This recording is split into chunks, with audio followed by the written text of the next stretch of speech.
अस्सलाम वालेकुम dear students. Last दिन जो है हमने जो डिस्कशन की है, तो अगर आपको याद हो तो मैंने स्पेक्ट्रम की क्लासिफिकेशन को डिस्कस किया था। लाइन स्पेक्ट्रम और जो है एब्जॉर्प्शन स्पेक्ट्रम जो है इनकी क्लासिफिकेशन की है। तो यही लाइन स्पेक्ट्रम हम लेते हैं और इसमें जो है हाइड्रोजन स्पेक्ट्रम को हमने एक्सप्लेन करना है। अच्छा, इससे पहले जो है अगर आप लोग देखिए तो हम सोडियम मेटल आप लोगों ने जो है प्रैक्टिकल में जो है देखा होगा कि आप लोग जब लेबॉर्ट्री गए हो आप लोगों ने फ्लेम टेस्ट की हो। अगर आप सोडियम मेटल को लेके आ जाते हैं फ्लेम में तो आप लोगों ने ऑब्जर्व किया होगा कि वहाँ पे येलो फ्लेम अपीयर होता है। अगर आप जो है लिथियम मेटल को लेके आते हैं किसी जगह पे जो है लिथियम प्रेजेंट हो किसी साल्ट में जो है तो वो जो है क्रिमेंसल रेड कलर देता है। तो ये मुख्तलिफ कलर जो है किस वजह से अराइज होते हैं, क्योंकि यहाँ पे जो इलेक्ट्रॉन्स होते हैं और जब आप इसको फ्लेम में लेंगे वो एक्साइटेड स्टेट में चले जाते हैं। मॉलिक्यूल्स हो एटम्स हो तो उनके जो इलेक्ट्रॉन्स होते हैं वो एक्साइटेड स्टेट में चले जाते हैं और जब वो एक्साइटेड स्टेट से वापस रिटर्न होके आते हैं so they releases photon characteristic wavelength of the colours को क्या करते हैं, रेडिएट करते हैं। तो इसी वजह से different types of colours appear होते हैं। इसी आइडिया को हम लेते हैं और हाइड्रोजन स्पेक्ट्रम जो है इसको एक्सप्लेन करते हैं। हाइड्रोजन स्पेक्ट्रम मेरे ख्याल में आप लोगों ने फिजिक्स में भी पढ़ा होगा, ये पास्चन सीरीज और ये लाइमन सीरीज है। तो अगर आप लोग देखिए ये डिफरेंट टाइप्स ऑफ साइंटिस्ट ने डिफरेंट जो है पीरियड में उन्होंने क्या की है, इन सीरीज ऑफ रेडिएशन को डिस्क्राइब किया है कि लेट्स सपोज हाइड्रोजन में एक इलेक्ट्रॉन है, ये न्यूक्लियस है और ये यहाँ पे इलेक्ट्रॉन एनर्जी एब्जॉर्ब करता है, इलेक्ट्रिक आर्क देते हैं तो यहाँ पे चले जाता है, यहाँ से यहाँ पे यहाँ पे यहाँ पे इनमें से किसी भी एनर्जी लेवल पे जो है एन जो है यहाँ पे पॉसिबल है। तो यहाँ पे ये के शेल है, ये एल शेल है, ये एम शेल है, ये एन शेल है, ओ शेल है, पी है और ये एन है। अगर इनमें से किसी भी एक्साइटेड स्टेट से इलेक्ट्रॉन जो है अगर ये एन से अगर यहाँ पे जो है ये n6 से n5 से n4 से n3 से n2 से इनमें से किसी भी एक्साइटेड स्टेट से अगर ये इलेक्ट्रॉन वापस रिटर्न होता है तो यहाँ पे ये सीरीज ऑफ रेडिएशन जो है इमिट करेगा। And this series of radiation was first time describe by Theodore Lyman ने इसको डिस्क्राइब किया। तो ये साइंटिस्ट का नाम है लाइमन सीरीज ऑफ रेडिएशन। इसको जो है लाइमन सीरीज ऑफ रेडिएशन कहते हैं। A series of radiation will be emitted and this series of radiation is known as Lyman series। इसको ये लाइमन सीरीज ऑफ रेडिएशन जो है डिस्क्राइब करते हैं। ये जो है ultraviolet visible region ultraviolet region में जो है यहाँ पे फोटॉन इमिट होता है। अल्ट्रावायलेट रीजन में यूवी रीजन में जो है यहाँ पे फोटॉन की एमिशन होती है। अच्छा, अगर इस लाइमन सीरीज को अगर आप देखें तो यहाँ पे इसके जो वेवलेंथ का जो रेंज है तो ये अराउंड अबाउट 200 नैनोमीटर से एबोव और 400 नैनोमीटर के रेंज में जो है ये रेंज का अगर आमतौर पे हम देखें तो ये लैम्डा में इसके लिए डिस्क्राइब होता है। वेवलेंथ जो है जो रेंज है तो ये लाइमन सीरीज ऑफ रेडिएशन जो है ये अल्ट्रा वायलेट रीजन में यूवी रीजन में जो है फोटॉन रिलीज होता है। और नेक्स्ट जो है अगर आप लोग देखें यहाँ पे लेट्स सपोज है अगर ये इलेक्ट्रॉन यहाँ पे प्रेजेंट हो तो यहाँ से जंप करके यहाँ से जंप करके यहाँ से जंप इनमें से किसी भी एनर्जी लेवल से अगर ये वापस रिटर्न होती है तो a series of radiation be emitted and this series of radiation was first described by Austin Francis Balmer ने जो है सर डेविड बाल्मर ने की है। तो उन्हीं के नाम से जो है इनको बाल्मर सीरीज ऑफ रेडिएशन जो है डिस्क्राइब करते हैं। n4 है और यहाँ पे n3 इनमें से किसी भी एनर्जी लेवल से जो है अगर इलेक्ट्रॉन जंप करके आता है a series of radiation be emitted and this series of radiation is known as a Balmer series of radiation. इसको बाल्मर सीरीज से डिस्क्राइब करते हैं। अगर आप लोग देखें तो यहाँ पे जो है ये अल्ट्रावायलेट जो है अल्ट्रावायलेट विजिबल रीजन में यहाँ पे फोटॉन रिलीज होता है और इसका जो रेंज है तो ये 400 नैनोमीटर से एबोव और 800 नैनोमीटर के रेंज में जो है इस फोटॉन का लैम्डा मैक्स होता है। तो lambda max for the proton is 400 nanometre से एबोव और 800 नैनोमीटर के रेंज में जो है ये डिस्क्राइब होगा। तो Balmer series of radiation wavelength ज्यादा हो रहा है, इसकी एनर्जी ज्यादा है, इसकी एनर्जी कम होती जाती है। तो यहाँ पे जो है अगर आप देखें तो ये यूवी विजिबल रीजन में जो है यहाँ पे फोटॉन रिलीज होता है। तो ये प्रूफ है, एक्सपेरिमेंटल प्रूफ है। जो बोहर की बातें हैं उसके एक्सपेरिमेंटल प्रूफ है कि यहाँ पे एनर्जी गैप ज्यादा है, यहाँ पे एनर्जी गैप कम हो गया। ये एक्सपेरिमेंटल प्रूफ है, वेवलेंथ ज्यादा हो गया है, यहाँ पे वेवलेंथ जो है कम है। तो वेवलेंथ जब कम होगा तो एनर्जी जो है डेफिनेटली क्या होगी, वो ज्यादा डिस्क्राइब होगी। एक अनदर जो है यहाँ पे पास्चन सीरीज ऑफ रेडिएशन अगर n से n6 से n5 से इलेक्ट्रॉन जो है या n4 से इलेक्ट्रॉन डीएक्साइट होकर n3 में आता है तो यहाँ पे series of radiation was emitted and it is described as a Paschen series of radiation. लेकिन डीएक्साइटेशन पॉइंट क्या हो, n3 हो।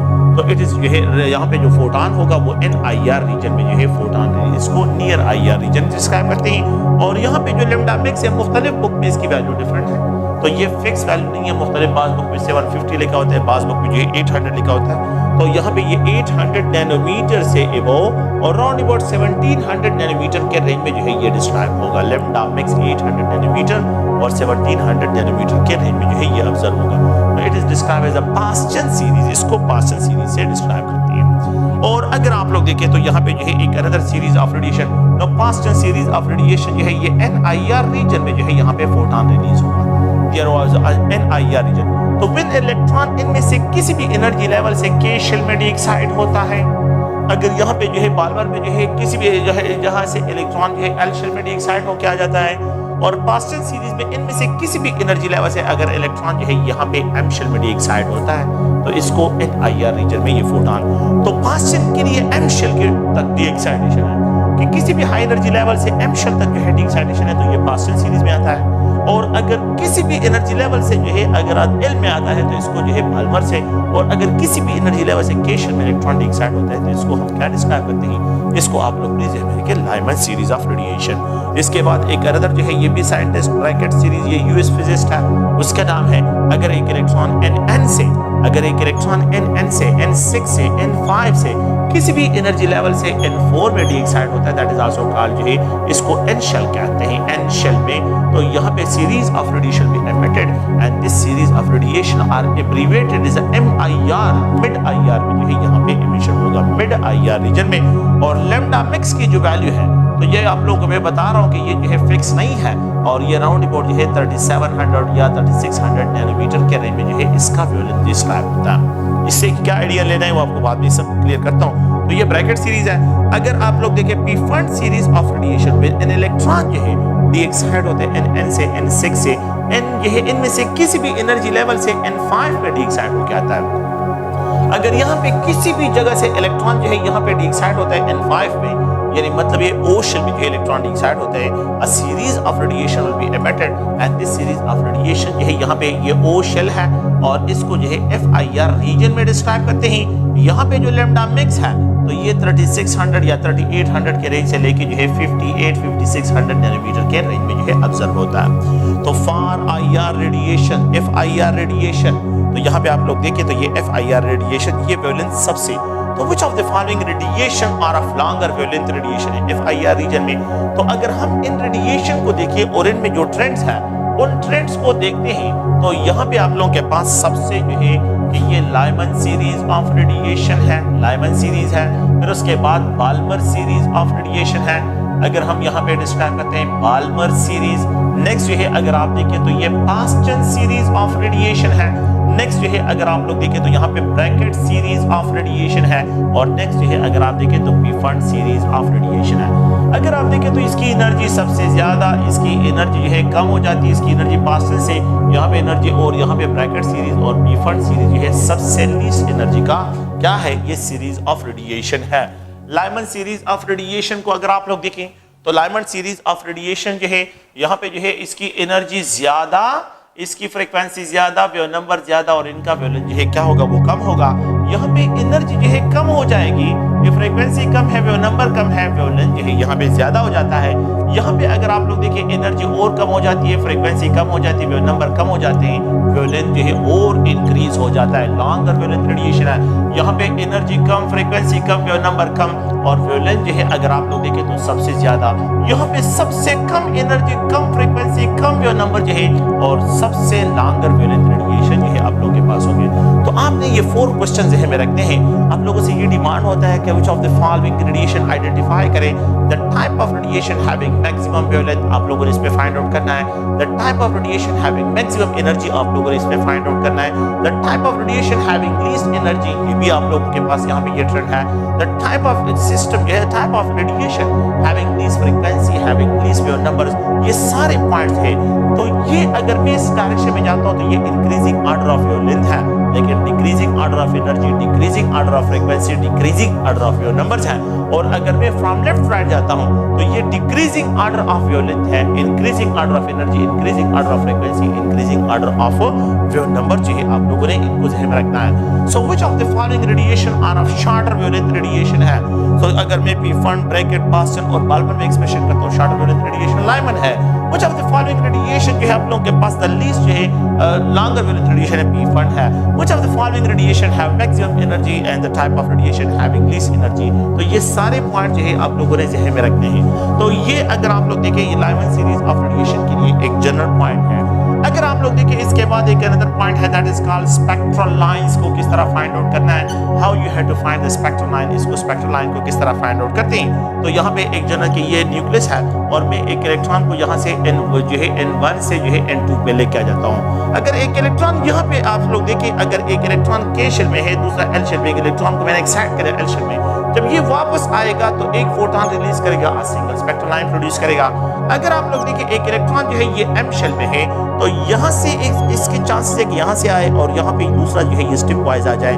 तो यहाँ से इलेक्ट्रॉन आता है तो एक फोटोन रिलीज करता है, यहाँ से इलेक्ट्रॉन आता है तो ये तीन जो है क्या करता है, स्पेक्ट्रल लाइन प्रोड्यूस करता है। तो इसको जनरलाइज करने के लिए कि if an electron deexcite from N3 to N1, if an electron de-excite from N4 to N1, if an electron de-excite from N5 to N1, if an electron de-excite from N6 to N1, तो how we have to find the number of spectral line। In spectral line को किस तरह find out करते हैं। आप लोग और से देखें कि यहाँ पे n is equal to 1, n is equal to 2 and n is equal to 3 है। तो ये जो है अगर आप देखें तो यहाँ से इलेक्ट्रॉन N3 से N1 में आता है। तो हाउ वी है, तो इसके आसान कंबाइन करने के लिए क्या अगर आप लोग आसानी के साथ जो है इसको मतलब ये कि फाइंड आउट करते हैं तो ये नंबर 8 ना करें और ये बाकी जो है इन दो को लास्ट वाले जो है इसको 8 ना करें और इन दो को सम अप करें, you will get the 3 spectral line जो है यहाँ पे प्रोड्यूस होंगे। तो when an electron de-excite from N3 to N1 it will produce 3 spectral, ये फिक्स वैल्यूज है। ओके, अगर एक इलेक्ट्रॉन N4 से जो है N4, तो यहाँ पे जो है अगर N4 है, यहाँ पे ये N3 है, यहाँ पे ये N2 है, यहाँ पे ये N1 है। If an electron de-excite from N4 तो इसको क्या करें, काउंट ना करें और ये बाकी जो है इनको सम अप करें, यू विल गेट, अगर आप लोग देखें तो यहाँ पे 6 स्पेक्ट्रल लाइन। तो if an electron de-excite from N4 to N1 ये प्रोड्यूस करेगा 6 स्पेक्ट्रल लाइन जो है ये प्रोड्यूस करेगा। इसी तरह अगर हम देखें तो यहाँ पे N5 है, यहाँ पे N4 है, N3 है और यहाँ पे ये N2 है, n is equal to 1 है। So the number of spectral line को इसको क्रॉस करें और इनको सम अप करें, you will get 10 spectral line जो है ये प्रोड्यूस करेगा।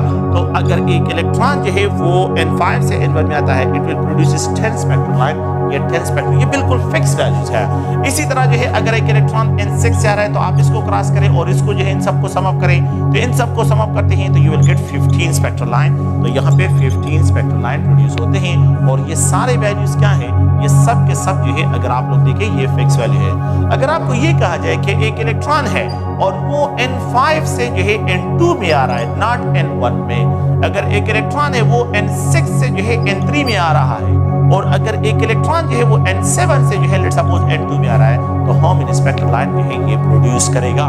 तो अगर आप देखें इसको फाइंड आउट करने के लिए हम क्या करते हैं, इन स्पेक्ट्रल लाइन को फाइंड आउट करने के लिए आसान सा ट्रिक ये है कि अगर आप देखें तो यहाँ पे जो है ये n is equal to 5 है, n is equal to 4 है, n is equal to 3 है, n is equal to 2 है।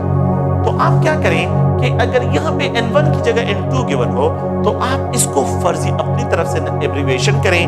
नो n ये बिल्कुल लास्ट है तो ये 1, इसको कंसीडर करें 2, इसको कंसीडर करें 3, इसको कंसीडर करें 4, ये 8 ना करें और इन सबको 8 करें, you will get 6 spectral line. यहाँ पे 6 स्पेक्ट्रल लाइन जो है जनरेट होंगे। So the number of spectral line जो है यहाँ पे 6 जनरेट होंगे। If an electron de-excite from N5 to N2, अगर एक इलेक्ट्रॉन जो है वो कहां से, अगर एक इलेक्ट्रॉन N6 से यहाँ पे n is equal to 6, n is equal to 5, n is equal to 4, n is equal to 3, अगर ये आप लोगों के पास सिचुएशन है तो आप इस तरह नहीं करने कि इसको जो है क्रॉस करके इसको सब करें, नहीं इस तरह नहीं होगा, ये गलत होगा। आपने क्या करना है, आपने जो है इस N3 को 1, इसको 2, इसको 3, इसको 4 कंसीडर अब क्रॉस करें और इसको सम अप करें, you will get the number of spectral line. तो यहाँ पे भी आप लोगों के पास 6 स्पेक्ट्रल लाइन प्रोड्यूस होंगे। और अगर आप लोग ये यहाँ पे N7 है और यहाँ पे ये N6 है, यहाँ पे ये N5 है, n is equal to जो है 4 है, n is equal to 3 है, n is equal to 2 है। अगर N2 में जो है इलेक्ट्रॉन N7 से इलेक्ट्रॉन de-excite होकर आता है, आपने ये इस तरह नहीं करने कि इसको क्रॉस करना, नहीं ये गलत होगा। आपने क्या करना है, इसको फाइंड आउट 1, ये 2, ये 3, ये 4, ये 5 और ये 6, अब इस ये नंबर क्रॉस करें एंड सम अप करें, you will get 15 spectral line जो है यहाँ पे आप लोगों के पास प्रोड्यूस होंगे। तो ये अगर आप लोग देखें तो यहाँ पे जो है आप लोग के पास the total number of spectral line जो है ये 15 जो है ये नहीं होगा और बाकी आप लोग तो ये अपनी तरफ से जो है इसकी एब्रिविएशन करनी है और इसको जो है यहाँ पे डिस्ट्रैक्ट करना है। तो द स्पेक्ट्रल लाइंस को फाइंड आउट करने का ये आसान सा ट्रिक है। और आप लोग जो है सेकंड ईयर में आप लोगों ने फिजिक्स में ये फार्मूले भी पढ़े होंगे कि n into n-1 और डिवाइड बाय n जो है आप लोग उसको डिस्क्राइब करते हैं, लेकिन इसकी कोई इंपॉर्टेंस यहाँ पे नहीं है। ये आसान सा पॉइंट है और इसको जो है आप लोग ध्यान में रखें। नेक्स्ट जो है अगर हम आते हैं तो यहाँ पे डिस्कवरीज ऑफ एक्सरेज की तरफ आते हैं कि यहाँ पे एक्सरेज अगर आप देखें discoveries of X rays radiation, X rays की जो है डिस्कवरीज को डिस्कस करते हैं। यहाँ पे हम डिस्क्राइब करते हैं कि ये एक डिस्चार्ज ट्यूब है। रोएंजन ने ये एक्सपेरिमेंट जो है परफॉर्म किया था और ये एक डिस्चार्ज ट्यूब है। इस डिस्चार्ज ट्यूब में जो है यहाँ पे कैथोड है और यहाँ पे जो है लेट्स सपोज एनोड है। तो हम यहाँ पे डिस्क्राइब करते हैं कि it is connected with the battery, यहाँ पे बैटरी के साथ कनेक्ट करते हैं, इसको कनेक्ट करते हैं with the battery. Cathodic rays की प्रोडक्शन के लिए अगर आप लोगों को याद हो तो हमने जो कंडीशन डिस्कस किए थे 0.01 mm ऑफ मर्करी प्रेशर था और 10,000 वोल्ट पोटेंशियल डिफरेंस था। लेकिन एक्सरेज की प्रोडक्शन के लिए जो प्रेशर होगा इनसाइड द ट्यूब 0.00 यहाँ पे 0.001 mm ऑफ मर्करी के दरमियान जो है यहाँ पे ये प्रेशर हम अप्लाई करते हैं। और यहाँ पे जो है सेकंड पॉइंट क्या है कि यहाँ पे पोटेंशियल डिफरेंस जो है 30,000 वोल्ट जो है से लेके 50,000 वोल्ट पोटेंशियल डिफरेंस अप्लाई करते हैं। तो ये बहुत हाई पोटेंशियल डिफरेंस जो है यहाँ पे पोटेंशियल डिफरेंस अप्लाई करती है। अगर आपको याद हो तो कैथोडिक रेज की प्रोडक्शन के लिए 10,000 वोल्ट, लेकिन एक्स-रेज की प्रोडक्शन की जब हम आते हैं तो पोटेंशियल डिफरेंस को हमने बहुत ज्यादा पोटेंशियल डिफरेंस को हमने इंक्रीज करना है। तो ये अगर आप लोग देखें तो यहाँ पे ये क्या है, बैटरी है। हाई पोटेंशियल डिफरेंस जो है ये हाई पोटेंशियल डिफरेंस बैटरी है and it is connected with the negative terminal of the battery and it is connected with the positive terminal. तो ये क्या है, ये मेरे पास एनोड है और यहाँ पे ये क्या है, ये मेरे पास अभी जो है इसको डिस्क्राइब करता हूँ कैथोड है। तो इट इज डिस्क्राइब ये नेगेटिव होगा और ये जो है पॉजिटिव चार्ज है, ये प्लेट होगा। कैथोड रेज जो है यहाँ पे प्रोड्यूस हो रहे हैं।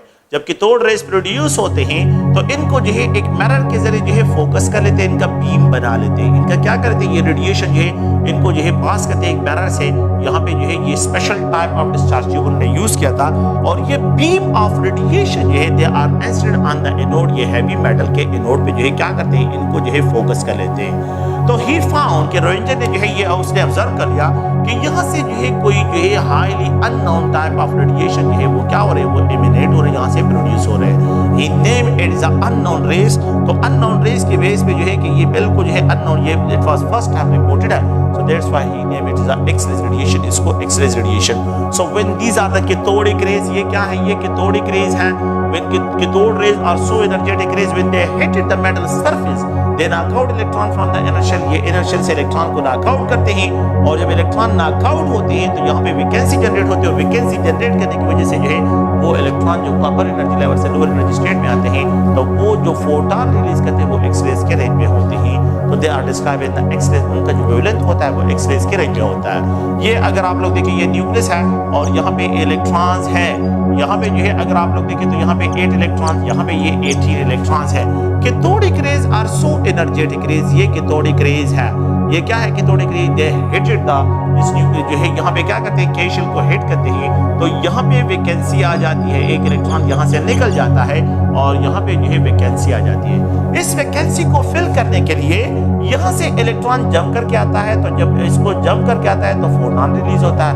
इस फोटॉन का जो वेवलेंथ होता है वो एक्स-रेज के रेंज में होता है। इस फोटॉन की जो फ्रीक्वेंसी होती है वो एक्स-रेज के रेंज में होती है। इस फोटॉन की जो एनर्जी होती है, अगर यहाँ से इलेक्ट्रॉन जंप करके आता है तो यहाँ पे भी फोटॉन एक्स-रेज के रेंज में होता है। तो if an electron deexcite from L to K, it is called K alpha. अगर एक इलेक्ट्रॉन M से K में जंप करके आता है, it is called K beta. And if an electron deexcite from the M से जो है अगर N से इलेक्ट्रॉन जंप करके K में आता है तो it is called K gamma. इसको K गामा से डिस्क्राइब करते हैं। Now they are called characteristic wavelength of X ray, इसको K सीरीज ऑफ एक्स-रे से डिस्क्राइब करते हैं। They are described as a characteristic wavelength of X rays and K series of X rays, इनको describe करते हैं कि ये K सीरीज ऑफ एक्स-रेज है। अगर आप लोग देखिए अगर यहाँ पे ये L शेल है और इसमें वैकेंसी क्रिएट हो गई, 8 इलेक्ट्रॉन की जगह यहाँ पे 7 इलेक्ट्रॉन हो गए, तो इस वैकेंसी को फिल करने के लिए इलेक्ट्रॉन यहाँ से जो है यहाँ पे जंप करके आता है तो फोटॉन रिलीज होता है। अच्छा, यहाँ से जंप करके आता है तो if an electron deexcite from N to L, it is describe as L alpha. अगर एक इलेक्ट्रॉन N से L में आता है तो it is describe as L beta. और अगर एक इलेक्ट्रॉन O से L में आता है तो it is describe as L gamma. इसको L गामा से एक्सप्रेस करते हैं। आप लोग देखिए तो इट इज जनरली जो है डिस्क्राइब करते हैं कि L series of X rays, इसी तरह एम सीरीज है। जनरल क्या है, जनरल ट्रेंड ये है कि K series of red X rays जो है ये ज्यादा एनर्जी का है as compare to the L series, while L series of X rays are more energetic than the M series. ये एम सीरीज तो इनकी एनर्जी ज्यादा होती है, इनकी फ्रीक्वेंसी ज्यादा, इनके वेव नंबर ज्यादा और इनका जो वेवलेंथ होता है वो शॉर्टर होता है। यहाँ पे जो एनर्जी कम हो जाती है, फ्रीक्वेंसी कम हो जाती है, वेव नंबर कम हो जाते हैं, वेवलेंथ जो है वो इंक्रीज हो जाता है। और यहाँ पे जो है अगर आप देखिए एनर्जी और कम, वेव नंबर कम और वेवलेंथ जो है ये सबसे ज्यादा डिस्क्राइब होगा। So the type of X-rays having which are longer wavelength जो है तो वो एम सीरीज ऑफ एक्स-रेज है, and the type of X-rays जो shorter wavelength of X-rays produce करते हैं वो के सीरीज में यहाँ पे डिस्क्राइब होंगे। इनकी एनर्जी भी ज्यादा होगी, इनकी फ्रीक्वेंसी भी ज्यादा होगी, इनके वेव नंबर भी ज्यादा होंगे, इनकी एनर्जी कम होगी, इनकी फ्रीक्वेंसी कम होगी और इनके वेव नंबर जो है वो भी कम जो है डिस्क्राइब होते हैं।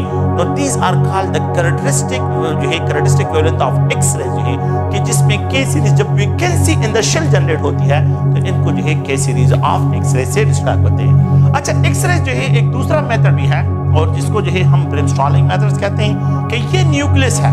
ये क्या है, ये न्यूक्लियस है और यहाँ पे जो है इलेक्ट्रॉन्स है, यहाँ पे इलेक्ट्रॉन्स है, यहाँ पे इलेक्ट्रॉन्स ये लेट्स सपोज है। ये जो है कैथोडिक रेज है, cathodic rays are actually electrons है, नेगेटिव चार्ज होते हैं, cathodic rays are actually electrons है। तो ये आ रहे हैं और हाई पोटेंशियल डिफरेंस, इतने पोटेंशियल डिफरेंस के साथ आ रहे हैं। तो ये जैसे ही न्यूक्लियस के करीब आते हैं तो न्यूक्लियस पे पॉजिटिव चार्ज होता है और उन पे नेगेटिव चार्ज होता है, तो इनके दरमियान अट्रैक्टिव फोर्सेस डेवलप हो जाती हैं, ब्रेक होना। So there will be a breaking of radiation. तो यहाँ पे फॉर अ व्हाइल टाइम जो है, for a fraction of time जो है ये क्या हो जाते हैं, ब्रेक हो जाते हैं। एंड इस अट्रैक्शन से जो है क्या करते हैं, करंट यहाँ पे जो है ये कंटिन्यूअस एक्स-रेज रेडिएशन जो है रिलीज करते हैं and this method is known as brainstorming. अगर आप लोग देखें तो इसको जो है ब्रेनस्टॉर्मिंग मेथड से यह डिस्क्राइब करते हैं। अगर आप देखिए यहाँ पे इलेक्ट्रॉन की जो है रिमूवल नहीं हुआ, यहाँ पे इलेक्ट्रॉन न्यूक्लियस के करीब जा रहा है, तो जितना जो है ये इलेक्ट्रॉन, ये कैथोडिक रेज जो है ये न्यूक्लियस के करीब जाते हैं, अट्रैक्टिव फोर्सेस ज्यादा होंगे, ज्यादा एनर्जी रिलीज होगी। अगर ये इलेक्ट्रॉन जो है न्यूक्लियस से फार अवे जाता है, अगर ये इलेक्ट्रॉन तो अट्रैक्टिव फोर्सेस कम होंगे तो कम एनर्जी वाला एक्स-रेज प्रोड्यूस होगा। तो जितना ये इलेक्ट्रॉन न्यूक्लियस के करीब आएगा इतनी ज्यादा जो है यहाँ पे जो है कंटिन्यूअस एक्स-रेज प्रोड्यूस होती है, कंटिन्यूअस जो है एक्स-रेज की प्रोडक्शन होती है। और यहाँ पे जो है अगर आप लोग देखें तो डिसकंटिन्यूअस फॉर्म में जो है इसकी एक्सप्रेशन करते हैं जो कि के सीरीज ऑफ एक्स-रेज है। अगर आप लोग देखें द के सीरीज ऑफ एक्स-रेज, हम यहाँ पे जो हमारे लिए इंपॉर्टेंट जो है के सीरीज है, के सीरीज ऑफ एक्स-रेज में जो है K gamma is more than the K beta and K beta is greater than the K alpha. इसी तरह एल गामा जो है is more energetic than the K L gamma, L beta और L beta is more than the L alpha. इसी तरह M gamma जो है is greater than the L जो है यहाँ पे जो है M beta and M beta is greater than the M alpha से इसको। लेकिन overall K series of X-rays are greater energy than the L series और L series are of greater energy than the M series जो है ये इनसे क्या है, ये इससे सबसे जो है मतलब ये कि ये सबसे मोर एनर्जेटिक और ये लीस्ट एनर्जेटिक एक्स-रेज डिस्क्राइब होंगे। अगर हम यहाँ पे देखें तो यहाँ पे जो है इसमें जो क्वेश्चंस होते हैं उन क्वेश्चन को अगर हम देखें तो क्वेश्चन पहला ये है कि लेट्स सपोज मैं स्टार्ट लेता हूँ लिथियम मेटल से। मैं यहाँ पे क्या करता हूँ, यहाँ पे एक लिथियम मेटल को टारगेट करता हूँ। ये मेरे पास क्या है, एनोड है, it is described as a anode. और यहाँ से जो है कैथोडिक रेज आ रहे हैं, ये कैथोडिक रेज है। कैथोडिक रेज जो है आर सो एनर्जेटिक रेज, जब ये इसको हिट करते हैं तो यहाँ से characteristic wavelength of X-rays produce होते हैं। मैं क्या करता हूँ, लिथियम मेटल का एक नोड बना लेता हूँ, ये लिथियम से बना लिया है और इसको हैंग किया है और इसको टारगेट करता हूँ, फोकस करता हूँ। किसके जरिए फोकस करता हूँ, यहाँ पे कैथोडिक रेज के जरिए फोकस करता हूँ, देखता हूँ कि ये कौन सी टाइप ऑफ रेडिएशन है। तो आप लोग देखें ये न्यूक्लियस है और यहाँ पे 2 इलेक्ट्रॉन, यहाँ पे 1 इलेक्ट्रॉन प्रेजेंट है। तो जब ये कैथोडिक रेज जो है इसको हिट करते से वैकेंसी क्रिएट कर लेते, यहाँ से एक इलेक्ट्रॉन निकाल देते, 1 इलेक्ट्रॉन रह गया है। इस वैकेंसी को फिल करने के लिए यहाँ से इलेक्ट्रॉन जंप करके आएगा। अच्छा, इसमें तो और कोई और यहाँ पे शेल नहीं है, तो इट विल ओनली प्रोड्यूस के अल्फा एक्स-रेज ये प्रोड्यूस करेगा। इट विल ओनली जनरेट जो है ये क्या करेगा, ये सिर्फ और सिर्फ के अल्फा एक्स-रेज जो है ये प्रोड्यूस करेगा। अगर मैं सोडियम मेटल की तरफ आ जाता हूँ, अगर आप लोग देखिए ये सोडियम मेटल है तो सोडियम मेटल में 2 इलेक्ट्रॉन्स, यहाँ पे 8 इलेक्ट्रॉन्स और 11 इलेक्ट्रॉन्स होते हैं। तो यहाँ पे सोडियम मेटल में ये n इज इक्वल टू 1 है, n इज इक्वल टू 2 है, n इज इक्वल टू 3 है। अगर आप लोग देखें तो यहाँ पे जो है ये एक्स-रेज कैथोडिक रेज आ रहे हैं, कैथोडिक रेज को हिट करते हैं, यहाँ पे वैकेंसी जनरेट हो गई, एक इलेक्ट्रॉन रह गया है। इस वैकेंसी को फिल करने के लिए इलेक्ट्रॉन यहाँ से जंप कर सकता है, यहाँ से जंप कर सकता है। तो के अल्फा if इलेक्ट्रॉन जंप करता है फ्रॉम द L2 के जो है K and K beta, and if electron जो है जंप करता है फ्रॉम N से K में, तो यहाँ पे अगर आप देखिए दूसरा चांस ये है, ये L है और ये M है। एक अनदर चांस ये कि इलेक्ट्रॉन यहाँ पे भी आ जाए, तो वी कैन आल्सो डिस्क्राइब कि इफ M से इलेक्ट्रॉन जो है L में आ जाए तो L अल्फा। तो सोडियम मेटल जो होगा, जो सोडियम मेटल को अगर मैं एनोड बनाऊं, अगर ये लिथियम रिप्लेस करो और इसकी जगह सोडियम मेटल लगाऊं, तो सोडियम मेटल को अगर ये हिट करता है, सोडियम मेटल की हिटिंग से जो वैकेंसी क्रिएट होगी, तो आप लोग देखिए यहाँ पे के अल्फा, के बीटा और यहाँ पे एल अल्फा, तो इसमें 2 टाइप्स ऑफ एक्सरेज प्रोड्यूस होंगे, 2 टाइप ऑफ एक्सरे जो है यहाँ पे प्रोड्यूस होंगे, 2 टाइप्स, एक जो है के टाइप होगा और एक एल टाइप होगा। एल अल्फा एल अल्फा जो है एल टाइप और यहाँ पे जो है ये के टाइप ऑफ एक्सरे, ये दोनों the total number of X ray जो है, the total number of X ray जब ये प्रोड्यूस करेगा, टोटल नंबर ऑफ एक्सरेज की जो प्रोडक्शन होगी, तो वो अगर आप लोग देखें तो यहाँ पे इसको मैं डिस्क्राइब करता हूँ कि यहाँ पे के अल्फा, के बीटा और एन अल्फा, तो ये 3 जो है आप लोगों के पास टाइप होंगे, 3 ये टोटल नंबर ऑफ एक्सरे जो है, ये 3 जो है स्पेक्ट्रल लाइन ऑफ एक्सरे जो है यहाँ पे आप लोगों के पास जनरेट होंगे। तो ये अगर आप देखें तो ये एक जनरल जो है स्केच है। अच्छा, ये एनर्जी वाइज अगर आप लोग देखें, ये सीक्वेंस जो मैंने लिखा है, तो ये एनर्जी वाइज है, यहाँ पे frequency wise, number wise, wavelength wise जो है इसका सीक्वेंस है कि ये more energetic than this one, ये more energetic than this one, और ये more energetic than this one, ये more energetic than this one, ये more energetic than this one, ये मोर एनर्जेटिक है देन दिस वन आप लोगों के पास। तो ये है डिक्रीजिंग ऑर्डर ऑफ एनर्जी। अगर मैं इंटेंसिटी वाइज एक्सप्रेशन करता हूँ, इंटेंसिटी ऑफ द गामा, तो यहाँ पे क्या होगा, के अल्फा की ज्यादा then the K beta will be greater than the के गामा, इंटेंसिटी वाइज जो अरेंजमेंट होगी। और आप लोग उसका रीजन क्या है, उसका रीजन ये है कि अगर आप देखें यहाँ पे जो है कि वैकेंसी आ गई, तो सबसे ज्यादा चांसेस इससे है कि यहाँ से इलेक्ट्रॉन आए, और यहाँ पे जो है के अल्फा सबसे ज्यादा चांसेस है। फिर यहाँ पे चांसेस कम हो जाते हैं कि यहाँ से इलेक्ट्रॉन आए, और अगर यहाँ से इलेक्ट्रॉन आता है तो उसके चांसेस और भी कम होते हैं। तो मतलब ये कि अगर मेरे पास स्पेक्ट्रल लाइन होता है तो उसमें सबसे ज्यादा हाइट के अल्फा का होगा, और फिर उसके बाद के बीटा होगा, और फिर उसके बाद सबसे जो लीस्ट इंटेंसिटी होगी, मतलब ये हाइट ऑफ दिस सिग्नल जो होगा, तो यहाँ पे आप लोगों के पास जो लीस्ट होगा वो के गामा का होगा, और सबसे मैक्सिमम जो होगा वो के अल्फा का, और यहाँ पे के बीटा। इस तरह ये आप लोगों के पास है। इसके लिए क्या है, इंटेंसिटी से इसको डिस्क्राइब करता हूँ। तो इंटेंसिटी जो है अगर आप लोग के अल्फा, फिर उसके बाद के बीटा, और यहाँ पे ये है ये के गामा से इसको एक्सप्रेशन करते हैं। तो ये अगर आप लोग देखिए ये इंटेंसिटी वाइज है, बिल्कुल आप लोगों के पास एनर्जी का जो रिवर्स है, इनवर्स है। तो इंटेंसिटी इज इनवर्स, यहाँ पे जो है क्या है कि जो एनर्जी लेवल्स की जो लाइंस है, तो ये इंटेंसिटी का जो सिग्नल जो आप लोगों के पास प्रोसेस होगा, ये बिल्कुल इसका इनवर्स होगा। तो इंटेंसिटी का सीक्वेंस ये होगा कि L alpha will be more than the L beta will be more than the L gamma। इस तरह M alpha will be more, क्योंकि यहाँ पे चांसेस क्या होंगे, वो मैक्सिमम जो है डिस्क्राइब होंगे। अच्छा, अगर आप लोग देखिए तो बुक में जो है जो इनके प्रॉपर्टीज हैं, तो वो प्रॉपर्टीज और कैरेक्टरिस्टिक जो है वो स्ट्रेट फॉरवर्ड बातें ही। तो अगर आप लोग प्रॉपर्टीज और कैरेक्टरिस्टिक ऑफ एक्सरे जो है उनको जो है आप लोग रीड करें, तो उसमें कोई इस तरह की केमिस्ट्री पॉइंट ऑफ व्यू से बात नहीं है। सिंपल सी बातें हैं कि ये जो एक्सरेज होते हैं, दे कैन बी डायफ्रैक्टेड, इनको डायफ्रैक्ट भी कर सकते हैं, इनको रिफ्रैक्ट भी कर सकते हैं। They can be used for the fluorescent material में जो है फ्लोरेसेंट डिटेक्ट करने के लिए इनको यूज करते हैं। प्योरिटी जो है डिटेक्ट करने के लिए जो है इन एक्सरेज रेडिएशन को यूज करते हैं। और इसके अलावा जो है अगर आप देखिए एयरपोर्ट में सिक्योरिटी पर्पस के लिए इनको यूज करते हैं। तो ये डिफरेंट टाइप्स ऑफ इसके यूजेस है। क्रिस्टलाइज जो क्रिस्टलाइज सब्सटेंसेस होते हैं, उनके स्ट्रक्चर को किस तरह फाइंड आउट करते हैं, ये एक्सरेज रेडिएशन फाइंड के जरिए फाइंड आउट करते हैं। बॉन्ड लेंथ को फाइंड करने के लिए एक्सरेज रेडिएशन को यूज करते हैं कि हाइड्रोजन के दरमियान ये बॉन्ड लेंथ है 74 पाइकोमीटर है, तो इट इज यूज्ड जो है this technique is a specific technique to use the bond length. तो केमिस्ट्री में बॉन्ड लेंथ को फाइंड करने के लिए, क्रिस्टलाइन की ज्योमेट्री को फाइंड आउट करने के लिए इनको यूज करते हैं। तो आप लोग सिर्फ इसको रीड करें, और मेरे ख्याल में इसमें और कोई इस तरह की टेक्निकल बात नहीं है। नेक्स्ट जो है हम आ जाते हैं एक अनदर कंसेप्ट की तरफ आते हैं, एंड दैट इज मोज़ले लॉ। इस मोज़ले लॉ की तरफ आते हैं कि मोज़ले लॉ क्या है। हमने जो है इससे पहले जो डिस्कशन की थी कि delta E is equal to Z square, ये बोहर मॉडल है फॉर द एनर्जी, और यहाँ पे m, यहाँ पे अगर आप देखिए 8 epsilon not square h square into 1 over n1 square minus 1 over n2 square जो है इसको एक्सप्रेस करते हैं।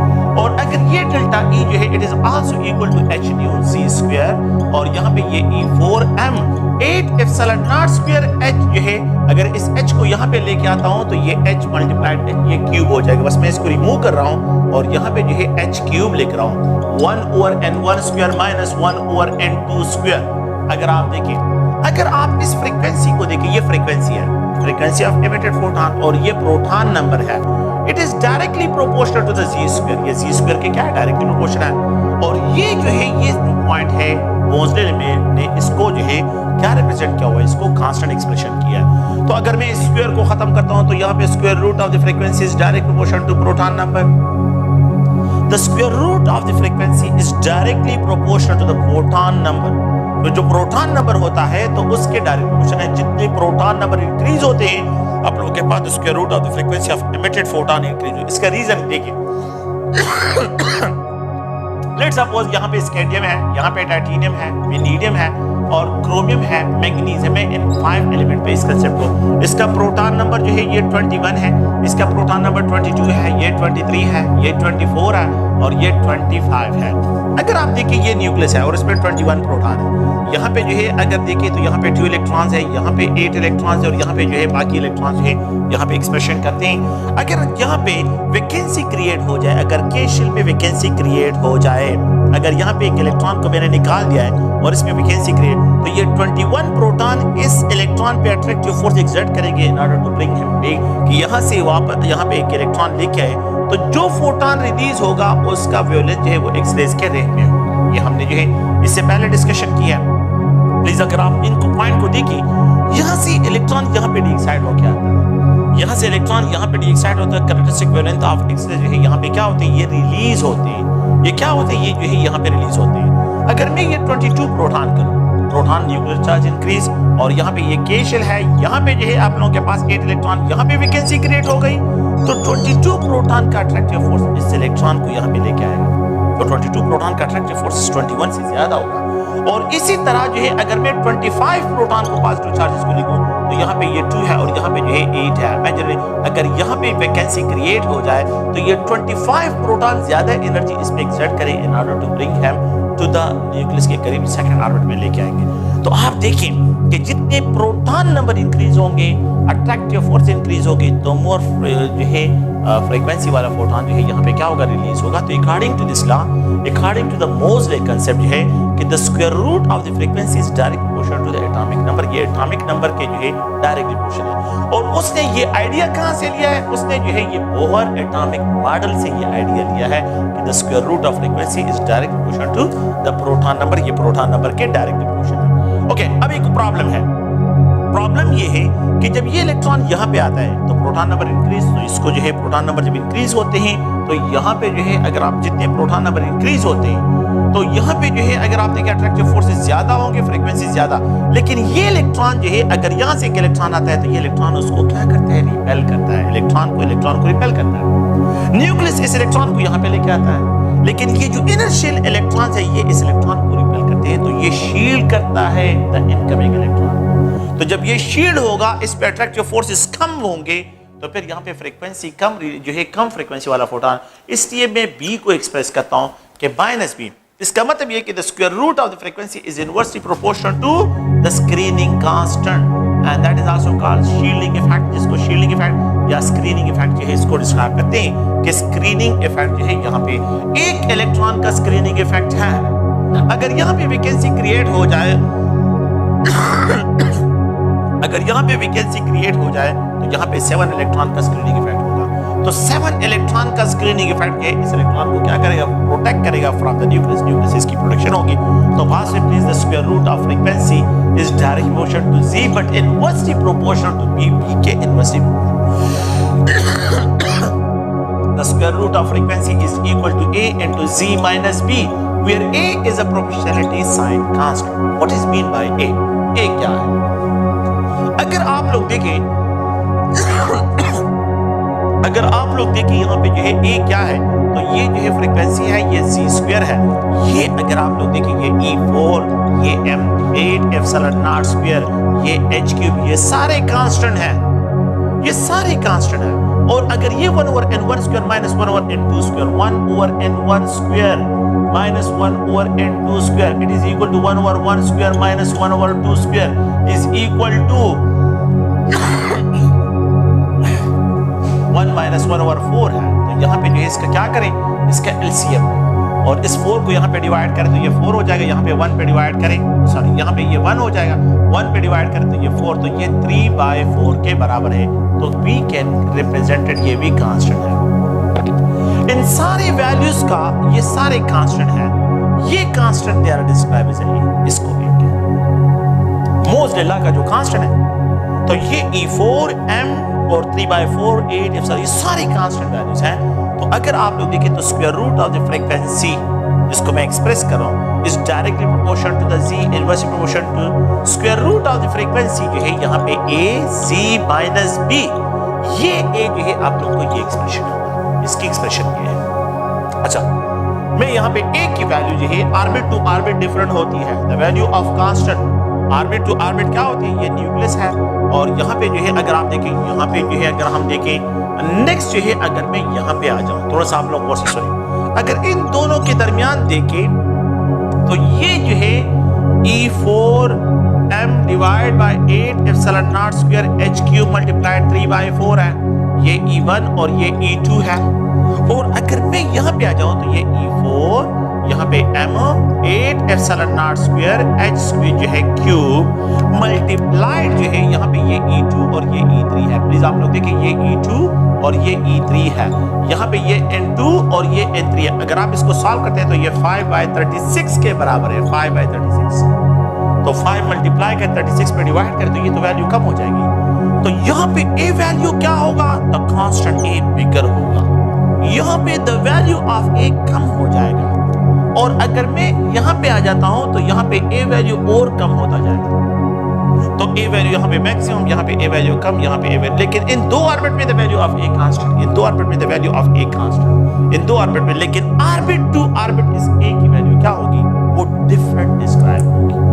ऑर्बिट टू ऑर्बिट इन इस A की वैल्यू जो है वो डिफरेंट डिस्क्राइब होगी। तो आप लोगों ने जो है मोज़ेला में, okay, the frequency of the emitted photon is equal to A into Z minus B।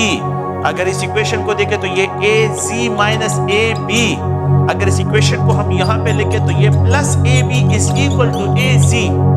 और ये A को अगर मैं क्रॉस करके यहाँ पे लेके आऊँ तो ये प्रोटॉन नंबर, इसके इसी इक्वेशन को उसने यूज किया है to find the atomic number of new elements, to find the atomic number. Frequency, क्या फ्रीक्वेंसी रिकॉर्ड हो रही है, उसने ये है यहाँ पे लिया है। A वैल्यू कांस्टेंट है और B क्या है, स्क्रीनिंग कांस्टेंट है, इसकी वैल्यू भी कांस्टेंट होती है। तो K शेल के लिए the B value is equal to 1। एक इलेक्ट्रॉन का शील्डिंग इफेक्ट है, अ सिंगल इलेक्ट्रॉन का शील्डिंग इफेक्ट है K शेल ये, लेकिन K की वैल्यू जो है यहाँ पे, सॉरी यहाँ पे L के लिए the value of B is round about 7.4 है, 7 इलेक्ट्रॉन का शील्डिंग इफेक्ट है। तो कुछ जो है यहाँ पे आप लोगों के पास एडजस्टमेंट फैक्टर है, तो उन्होंने यहाँ पे, तो ये नहीं है कि आप लोगों के पास द L के लिए जो है द B वैल्यू 2 है, ये गलत है। तो बात तो ये 7.4 है। और अगर मैं जो है 3 शेल में चला जाऊँ तो वहाँ पे 18 इलेक्ट्रॉन में से एक इलेक्ट्रॉन चला जाएगा, 17 इलेक्ट्रॉन हो गए, तो फिर 17 इलेक्ट्रॉन का शील्डिंग इफेक्ट। तो shielding effect will be maximum in N3, यहाँ पे कम होगा, और यहाँ पे सबसे लीस्ट जो है वो शील्डिंग इफेक्ट जो है किस में होगा, फर्स्ट ऑर्बिट के इलेक्ट्रॉन के लिए। यहाँ पे क्या करेंगे, इसको डिस्कस करेंगे। ओके, तो ये अगर आप देखें, अच्छा इस इक्वेशन को अगर आप Z is equal to square root of frequency plus AB divide by A, Z value जो है प्रोटॉन नंबर है, इसी इक्वेशन के बेस पे मोज़ले ने जो है न्यू एलिमेंट्स की डिस्कवरी, उनके एटॉमिक नंबर की उन्होंने एक तो न्यू एलिमेंट की डिस्कवरी की। सेकंड पॉइंट ये है कि उन्होंने जो है इस इक्वेशन के जरिए बास एलिमेंट्स के जो प्रोटॉन नंबर गलत थे उनकी जो है क्या की है, करेक्शन भी किया। तो करेक्शन भी की है, एंड प्लस जो है उन्होंने जो है यहाँ पे जो है न्यू एलिमेंट्स की डिस्कवरी भी इसी के बेस पे, उसने राउंड अबाउट 38 एलिमेंट पे एक्सपेरिमेंट परफॉर्म किया था, और उसके बाद जो है वो इस पॉइंट पे पहुंच गया था। आप लोग और से देखें, which of the following, मैं इस तरह क्वेश्चन लिख रहा हूँ, which of the following element which of the following element produces shorter wavelength of X-rays, wavelength of X-rays। तो यहाँ पे मैं एक्सप्रेस करता हूँ, ए है, बी है, सी है और ये डी है। यहाँ पे हम लिखते हैं कॉपर, यहाँ पे जो है मैंगनीज है, ये आयरन है और ये कोबाल्ट है। तो आपको जो है एटलीस्ट जो है first series of transition metal के प्रोटॉन नंबर का पता होना चाहिए। कॉपर का 29 है, मैंगनीज का 25 है, आयरन का 26 है, कोबाल्ट का 27 है। तो सर जिसका प्रोटॉन नंबर ज्यादा होगा वो shorter wavelength of X-rays produce करेगा। वो क्या करेगा?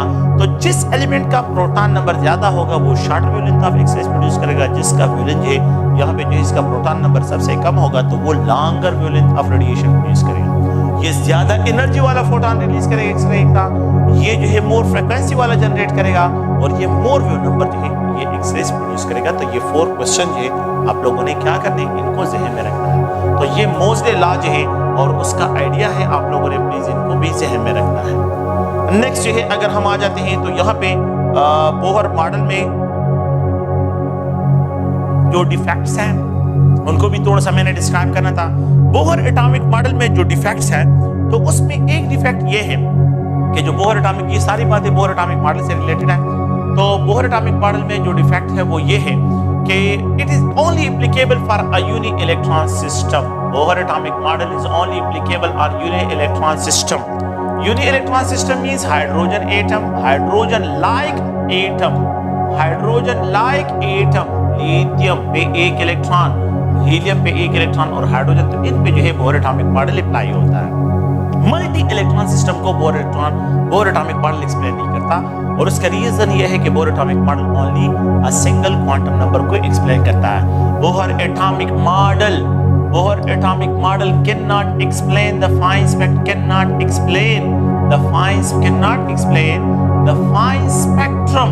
Spectrum of hydrogen. अच्छा, इसका मतलब क्या है? ये जो है अज़मुतल क्वांटम नंबर में मैंने एक्सप्लेन करना है the fine spectrum of hydrogen. तो ये हाइड्रोजन के फाइन स्पेक्ट्रम को एक्सप्लेन नहीं करता।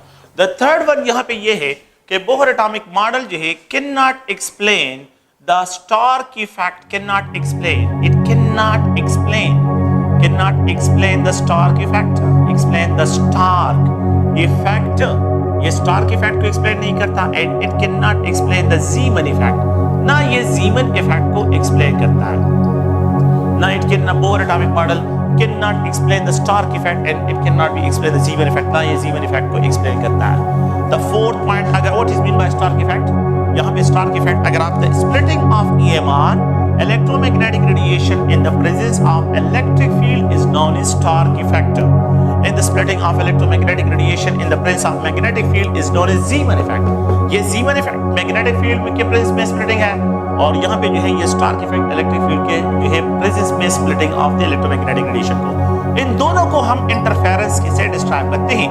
तो इसका कंक्लूजन ये है कि बोहर एटॉमिक मॉडल जो है it can not explain interference, ये इंटरफेरेंस को एक्सप्लेन नहीं करता क्योंकि ये क्लासिकल मॉडल पे है। तो Bohr atomic model classical atomic model की बेस पे है, तो इसी वजह से जो है वो इंटरफेरेंस को एक्सप्लेन नहीं करता।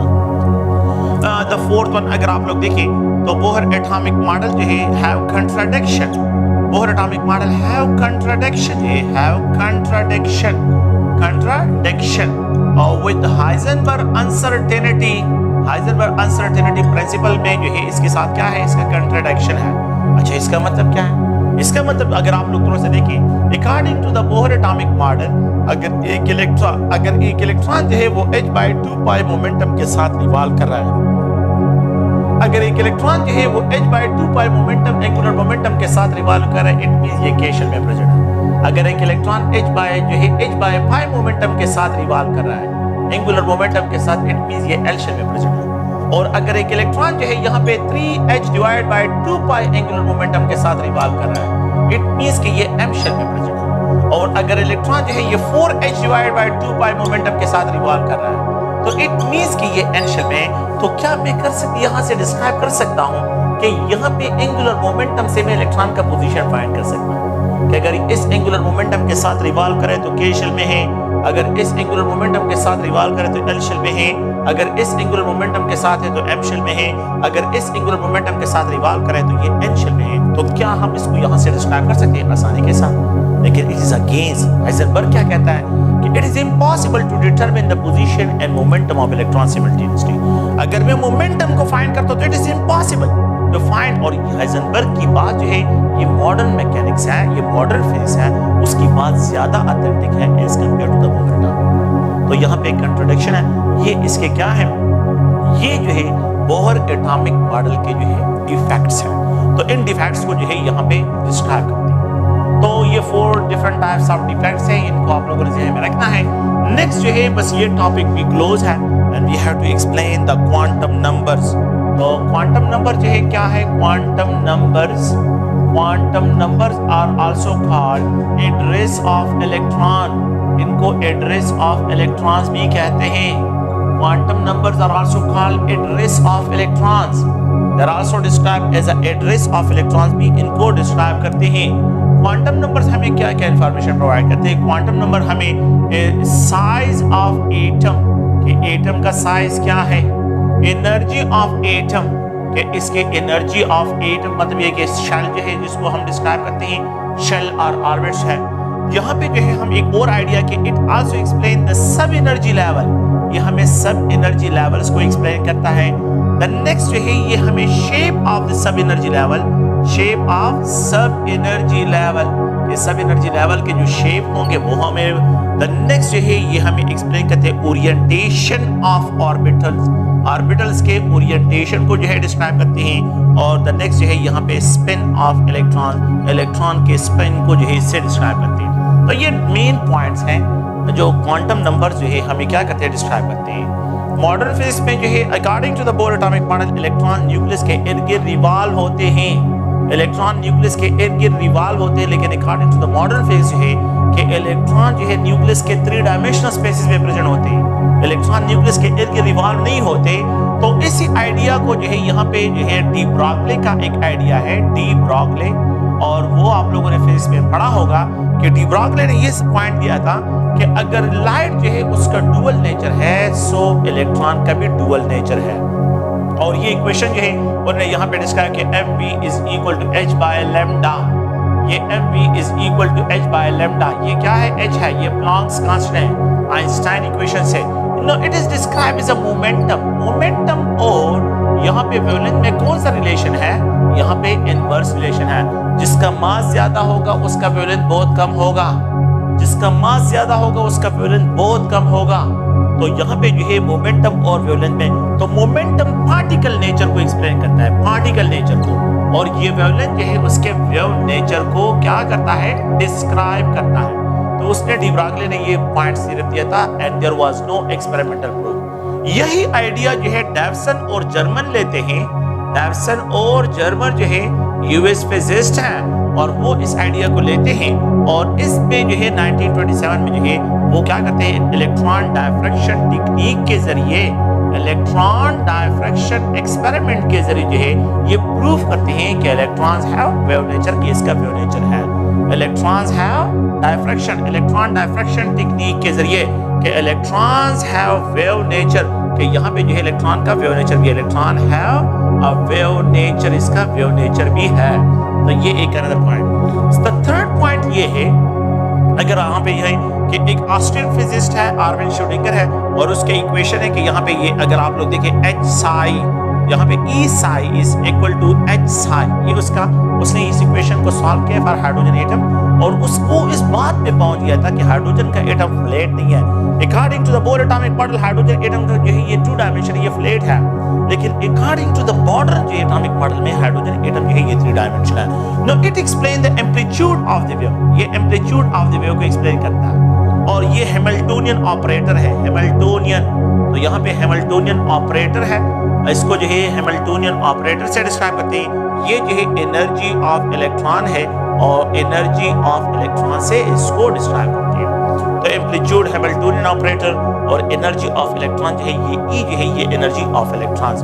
अच्छा, according to the Erwin Schrodinger कि ये जो इलेक्ट्रॉन्स होते हैं, इलेक्ट्रॉन जो है ये अगर आप देखें तो न्यूक्लियस के इर्द गिर्द 3 डायमेंशनल स्पेसेस में प्रेजेंट होते हैं, कि ये न्यूक्लियस है और न्यूक्लियस के इर्द गिर्द 3 डायमेंशनल स्पेसेस में जो है ये प्रेजेंट होते हैं और इनको यहाँ पे जो है एम्पलीट्यूड स्टैंडिंग वेव्स के इलेक्ट्रॉन्स 3 डायमेंशनल स्पेसेस में, और जिन 3 डायमेंशन में इलेक्ट्रॉन्स ये इलेक्ट्रॉन जो है रिजाइड होते हैं उनको हम क्या कहते हैं, उनको हम ऑर्बिटल्स कहते हैं। तो जिन 3 डायमेंशनल स्पेसेस में जो न्यूक्लियस के इर्द गिर्द प्रेजेंट होते हैं और जिसमें इलेक्ट्रॉन रिजाइड करते हैं, इन 3 डायमेंशनल स्पेसेस को हम ऑर्बिटल से डिस्क्राइब करते हैं। ये क्या है, ऑर्बिटल्स हैं, इनको ऑर्बिटल्स कहते हैं। ओके, तो यहाँ पे सिंगल स्टैंडिंग वेव, यहाँ पे अगर आप लोग देखें तो हम डिस्क्राइब करते हैं कि एक another possibility amplitude of the wave यहाँ पे मैक्सिमम और एम्पलीट्यूड ऑफ द वेव यहाँ पे मैक्सिमम। यहाँ पे जो है जहाँ पे the probability of finding electron जो है यहाँ पे 0 हो, उसको जो है हम क्या डिस्क्राइब करते हैं, नोड से डिस्क्राइब करते हैं। नोड्स 2 किस्म के होते हैं, एक होते हैं रेडियल नोड्स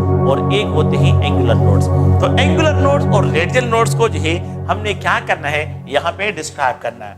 तो ये जो है अगर आप देखें तो ये आर्विन श्रोडिंगर का आइडिया था कि इलेक्ट्रॉन जो है न्यूक्लियस के 3 डायमेंशनल स्पेसेस में जो है प्रेजेंट होते हैं इन स्टैंडिंग वेव्स। ये स्टैंडिंग वेव्स बनाते हैं स्टैंडिंग वेव्स में, और इन 3 डायमेंशनल स्पेसेस को हम ऑर्बिटल से डिस्क्राइब करते हैं। तो क्वांटम नंबर में जो पहला है तो वह है प्रिंसिपल क्वांटम नंबर। तो प्रिंसिपल क्वांटम नंबर जो है ये हमें क्या क्या एक्सप्लेन करता है, it is described as from the n. तो n जो है अगर आप देखें तो r is directly proportional to n square, तो it describe the size of atom.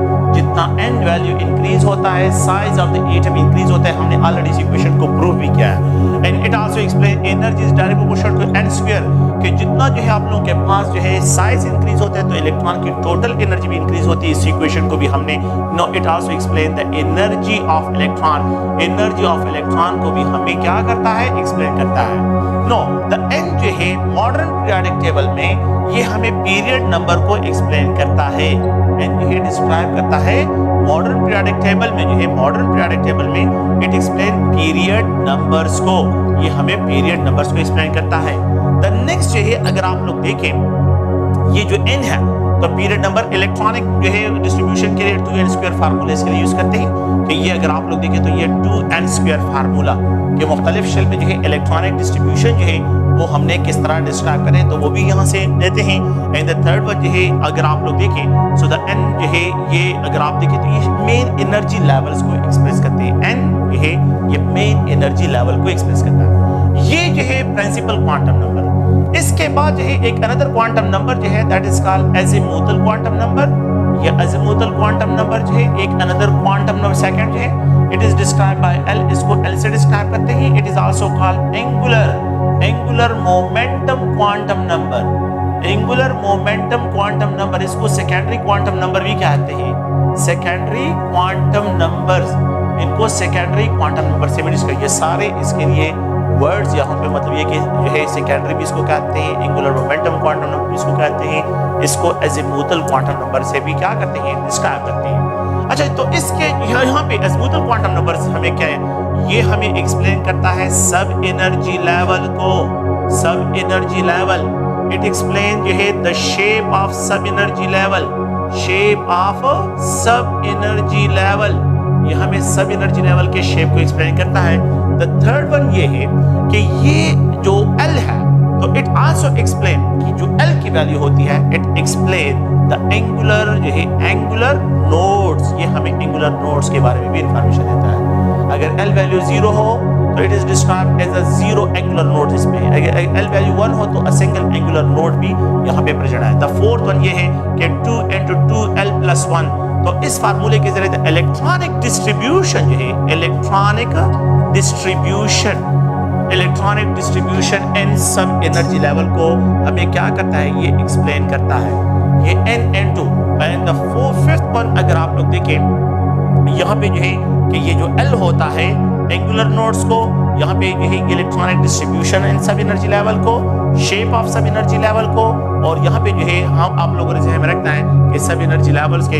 अच्छा, ये L की वैल्यू जो है ये हमें abbreviation of the sub energy level के लिए भी इसको यूज करते हैं। एब्रीविएशन ऑफ मतलब जिसके लिए L वैल्यू 0 हो तो S इसके लिए यूज करते हैं। S जो है ये शार्प को एक्सप्रेस करता है P प्रिंसिपल के लिए। तो यहाँ पे एब्रीविएशन ऑफ सब एनर्जी लेवल के क्या क्या एब्रीविएशन है तो उनको भी ओके। एक अनदर पॉइंट यहाँ पे ये है, मैंने यहाँ पे L वैल्यू जो है डिस्क्राइब करता है द कॉलम नंबर्स। ये किस चीज को एक्सप्लेन करता है? Column number in periodic table. Periodic table में जो है कॉलम नंबर्स को ये एक्सप्लेन करता है। तो पीरियोडिक टेबल्स में कॉलम नंबर जो होते हैं पीरियोडिक टेबल में, द कॉलम नंबर जो होते हैं, column number in periodic table जो है उसको भी ये डिस्क्राइब करते हैं। तो ये अगर आप लोग देखें अज़ीमुथल क्वांटम नंबर जो है, यहाँ से हमने जो है जो वैल्यूज यहाँ पे इसकी जो वैल्यू है, इसकी जो वैल्यू स्टार्ट होती है, सो यहाँ पे L value is equal to 0 और n-1 तक ये एक्सटेंड होती है। 0 से लेके n-1 तक जो है इसकी वैल्यू क्या होती है, ये एक्सटेंड होती है। Okay, thank you.